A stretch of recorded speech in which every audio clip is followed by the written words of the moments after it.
Dear students, this is exercise 2.7, question number 1, fourth subdivision. Okay, question நல்லா கவனமாக பார்த்துக்கங்க. I minus 1 divided by cos pi by 3 plus I sin by 3 இருக்கு. First அந்த நியூமரேட்டரில் இருக்கு இல்லையா, அதை ஃபஸ்ட்டு ரியல் நம்பரும் ப்ளஸ் ஐ இமேஜ் நம்பர் எழுதிட்டு போலார் ஃபார்ம் கண்டுபிடிக்கலாம்.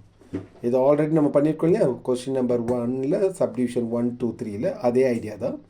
ஆர் காஸ் தீட்டா ப்ளஸ் ஐ சைன் தீட்டா, இதான் போலார் ஃபார்ம். ஒரு ரியல் நம்பர் ப்ளஸ் இமேஜ் நம்பரை ஆட் பண்ண முடியுன்றதோட ஃபார்மெட்டு தான் இது. ஓகே, உடனே ஆர் கண்டுபிடிக்கிறதுக்கு ஒரு ஐடியா.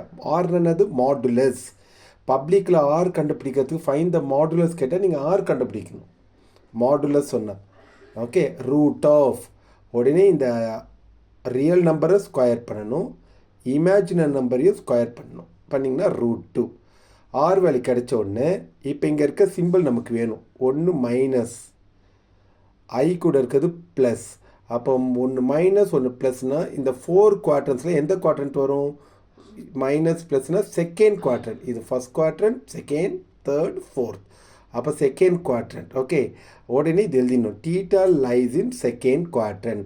அந்த theta lies in second quadrant அங்கே என்ன ரிசல்ட் இருக்கோ அது அப்படியே எழுதணும். Theta equal to pi minus alpha.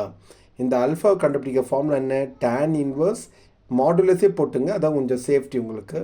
Imaginary by real. Imaginary கூட என்ன நம்பர் இருக்குது? இங்கே 1 இருக்குது, அது போட்டாச்சு. ரியல் கூட என்ன நம்பர் இருக்குது பாருங்கள், -1 இருக்குது, அதையும் போட்டாச்சு. ஓகே, அப்போ பை எழுதிங்க, tan இன்வர்ஸ். இப்போ இந்த மாடுலஸ் எடுத்துனா இந்த மைனஸ்லாம் போயிடும், +1. டேனில் 1 எவ்வளோ டிகிரி? டேனில் 1 எவ்வளோ டிகிரி? 45. 45 என்னன்னு எழுதலாம்? π/4. அதுதான் ஆன்சர், π/4. இந்த 4 க்ராஸ் பண்ணிக்கோங்க. 4π - 5. ஓகே, அப்போ 4π - 5 3π. அப்போ தீட்டா வேல்யூ கிடச்சிச்சு தானே. இப்போ நம்மகிட்ட தீட்டா வேல்யூ ரெடியாக இருக்குது, ஆர் வேல்யூ ரெடியாக இருக்குல்ல. What is the R value? R value நம்ம கண்டுபிடிச்சோம் √2. அப்போ இதில் போய் போடுங்க.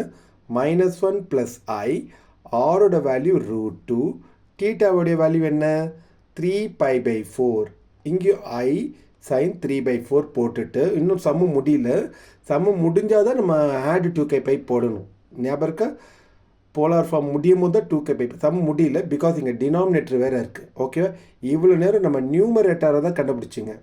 -1 + i, ஆரோட வேல்யூ √2 போட்டிங்க, தீட்டா வேல்யூ 3π/4. பப்ளிக் எக்ஸாமில் இந்த மாதிரிலாம் சைடில் எழுதுறது நல்லது. ஓகே, 4 குவாட்ரண்ட் டிசைட் பண்ணிக்கணும்.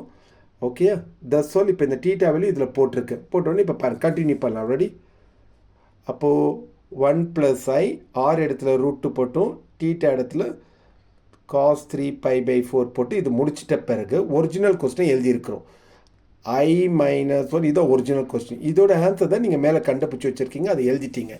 எழுதியாச்சா? கவனம் பாருங்கள். இது போட்டாச்சா? டிவைடட் பை எழுதிட்டோம்.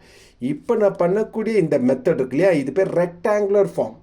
இப்போ நான் பண்ணக்கூடியது இதுதான். நீங்கள் அடுத்த சம்மில் எல்லாமே இந்த எக்ஸசைஸ் ஃபுல்லாகவே நம்ம ரெக்டாங்குலர் ஃபார்ம் தான் பார்க்க போகிறோம். அப்போ இந்த √2 அப்படியே இருக்கும். இந்த ரெக்டாங்குலர் ஃபார்மில் எவ்வளோ ஈஸி பாருங்களேன். இங்கேயும் காஸ் இருக்குது, இங்கேயும் காஸ் இருக்குது. எழுதியாச்சா? அப்போ 3π/4க்கு போட்டாச்சு. மைனஸ் இந்த π/3. இந்த ஏன் மைனஸ்? இந்த நியூமரேட்டரில் இருக்குது, டினாமினேட்டரில் π/3 இருக்குல்ல, ப்ளஸ். இந்த ப்ளஸ் தானே, இது அப்படியே அங்கே மேலே போட என்ன ஆகிடும்? மைனஸ். ஓகே, அடுத்தது +i சைன். இங்கே யாருக்கா பாருங்கள், 3π. இந்த ப்ளஸ் மேலே போட என்ன ஆகிடும்? மைனஸ். That's all. சம் முடிய போகுது. ஆனால் 5 மார்க்ஸ் சம்ஸ் ரொம்ப முக்கியம். எல்சிஎம் எடுத்துங்க. 4 3s are 12, 3 கிராஸ் ஆகிடும் 9π, 4 கிராஸ் ஆகிடும் 4π. இதே தான் இங்கேயே வரும். நீங்கள் ஒரே தான், 2 ஒன்று தானே, அதே தான் எல்சிஎம் எடுத்து முடிச்சுருங்க. இதை சப்ராக்ட் பண்ணிங்கன்னா 5π. சம் முடியுது இல்லையா, முடியும் போது தான் நீங்கள் என்ன பண்ணணும்? 2k. இங்கேயும் நீங்கள் என்ன பண்ண போகிறீங்க? 2k. என்ன சப்ராக்ட் பண்ண, அதுக்கப்புறம் k பிலாங்ஸ் டு ஆர் சொல்லி இது முடிச்சிடணும். ரொம்ப கவனம் பண்ணு. இந்த வீடியோஸ் என்னால் ஒரு 2-3 டைம்ஸ் லிசன் பண்ணிவிட்டு கிளாஸ் ஒர்க்கில் காப்பி பண்ணிக்கோங்க. ஹோம்ஒர்க் ஒரு 2 டைம்ஸ் பண்ணுங்கள். ஓகேவா?